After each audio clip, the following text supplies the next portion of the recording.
Kia ora, and welcome to this pre-recorded webinar where we will endeavour to provide you with an update on where we are at with the Incorporated Societies Bill currently before Parliament. Just like to take this opportunity to introduce ourselves to you. We have Sarah Gibb and myself, Roseanne Murray, Community Advisors here at Community Waikato. We're going to just talk to you for about the next 15 minutes on what is an incorporated society, how and why we got to the Act being revised, the proposed changes, what this could mean for your organisation, and then what next.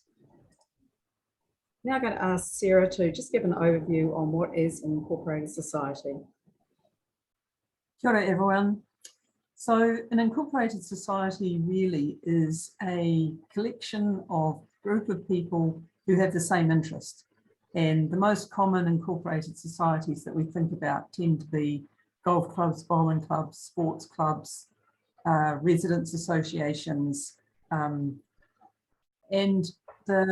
those incorporated societies are made up of members. And the members get to have a say in everything that the incorporated society does or that club does. So when you're on the committee of that society, you're thinking about all the members. That's why you're there. You're volunteering your time to give your support to the members. As a result of that, the committee is actually elected by the members. And so what you find with an incorporated society is that it's a very democratic system. Everyone gets to have a say. And the other thing is that every incorporated society has a set of rules, and the legal name for that set of rules is a constitution. And you're going to hear that word come up some more as we continue through the presentation. So if you're wondering about your incorporated society, Roseanne, if you move on a slide. Roseanne's driving this operation. The easiest is to actually go onto this website, and we've put the link there for incorporated societies, and we've put an example there, the Hamilton City Netball Centre. You can put in the name of your society and click into there, and it gives you the option for you to see a variety of documents, and one is your constitution. It's always intrigues me how many organisations we work with and the committee members have never seen their constitution. But actually, it's a public document, so there's no excuse. Get in there and have a look. Okay, and Roseanne's going to move on now. Thanks, Sarah. So how and why we got to the Act being revised. So key thing there is that the current Incorporated Societies Act 1908 is badly out of date. It's over 100 years old. The proposed law changes are intended to put in place a more modern governance framework for societies and for those who run them. And the bill aims to make societies more robust, help societies to govern themselves more effectively, and to provide societies and their members with more constructive options when things go wrong. The government is in the process of updating the legislation, which applies to over 23,000 societies operating in New Zealand. The bill, I'll just now move on to the next slide. The bill was introduced last year on the 17th of March and is currently at the Committee of Whole House stage. You can see there's quite a few different stages that the bill's already gone through, and it still has 2 more stages to go before it is passed by Parliament.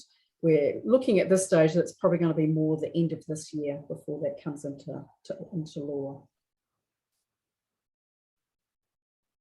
Sarah, you're going to now just give a bit of an overview around the proposed changes.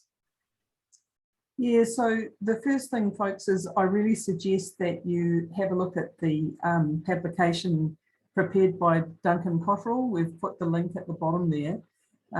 He's done a really good overview of what these changes are, but there's a few key ones for you to think about. One of the most significant is that the number of members that your incorporated society can have will go from 15 down to 10.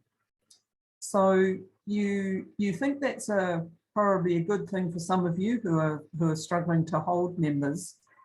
But one of the other things to consider is that you need to have the consent of all of those members. So what I mean by that is that those of you who currently say that your member is someone who lives within 5 kilometres of your place of operation, you don't actually know who they are, that isn't going to be able to happen from now on. You're going to need to have every person in that 5 kilometres actually sign a membership form that says they actually want to be a member. So that's a really big one to consider. The other one, which I really like, is that your committee now is going to have a governance body. So incorporated societies, because they're so democratic, etc., a lot of you tend to think yourself as more of a management committee. You know, you might be discussing the colour of the team t-shirt as well as having to talk about what the finances are or some really big decisions. What they're saying now is that you actually must have a group of you who are going to be the governing body, the ones who really do have that oversight, particularly over finances, maybe human resources. In other words, you're not going to be worried about the operating so much of the organisation, but the governing of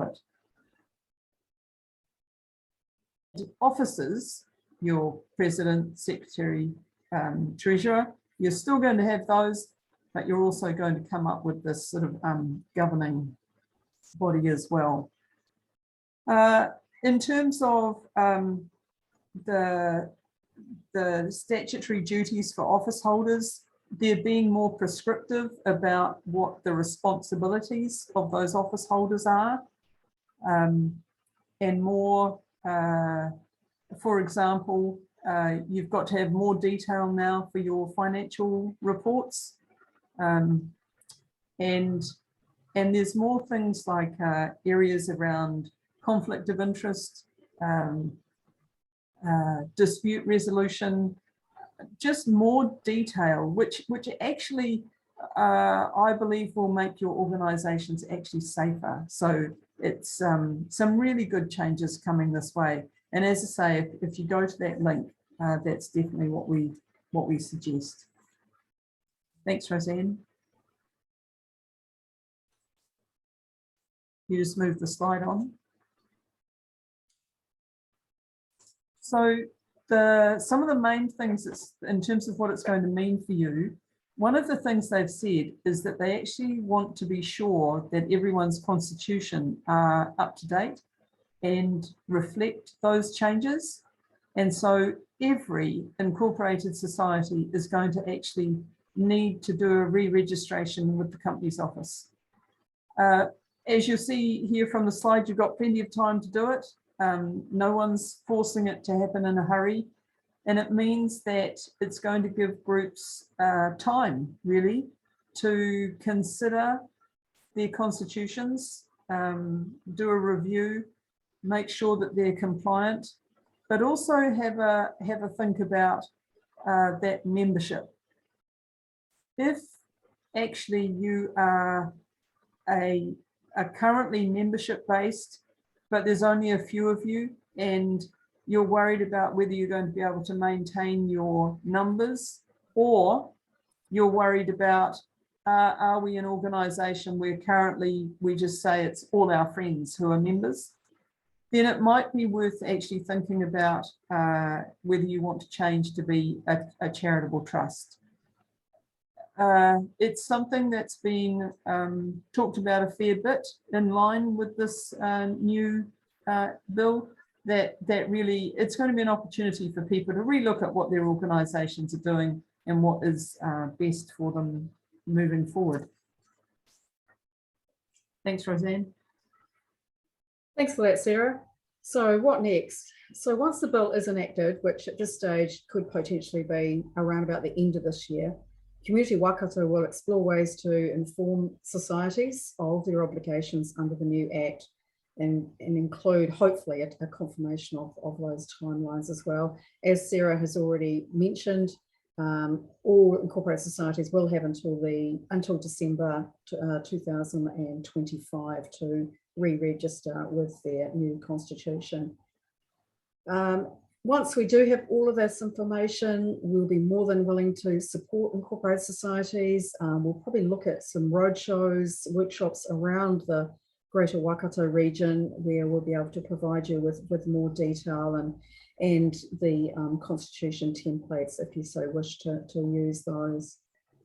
So that wraps up our webinar on what is going to be happening and what is the update on the Incorporated Societies Bill at the moment. So watch the space. Once the bill is passed and we have more information at hand, we will definitely come out via all our communication channels and look at how we can support all of our incorporated societies going forward.